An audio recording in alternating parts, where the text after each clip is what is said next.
नंदुरबार शहरातील बस स्थानक परिसरात 21 डिसेंबर 2023 रोजीच्या सकाळी 5:30 ते रात्री 10 वाजेच्या दरम्यान सन्या जगताप यांची मोटारसायकल चोरीला गेल्याची घटना घडली आहे। या प्रकरणी नंदुरबार शहर पोलीस ठाण्यात अज्ञात चोरट्याविरुद्ध मोटारसायकल चोरीचा गुन्हा दाखल करण्यात आला आहे। प्राप्त पोलीस माहितीनुसार दिनांक 21 डिसेंबर 2023 रोजी नंदुरबार तालुक्यातील सोनगीरपाडा गावातील मिस्त्री काम करणारे सन्या नाथा जगताप हे काही कामानिमित्त बाहेरगावी जाण्यासाठी आपली मोटारसायकल क्रमांक MH39 B 6934 ने बस स्थानक परिसरात आले होते। त्यांनी आपली मोटारसायकल बस स्थानक परिसरात उभी केली होती।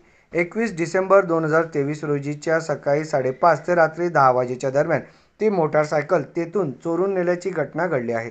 या प्रकरणी 11 जानेवारी 2024 रोजी 4:47 नंदुरबार शहर पोलीस ठाण्यात सन्या नाथा जगताप वय 38 वर्ष राहणार सोनगीरपाडा यांच्या फिर्यादीवरून अज्ञात चोरट्यांविरुद्ध मोटारसायकल चोरीचा गुन्हा दाखल करण्यात आला आहे।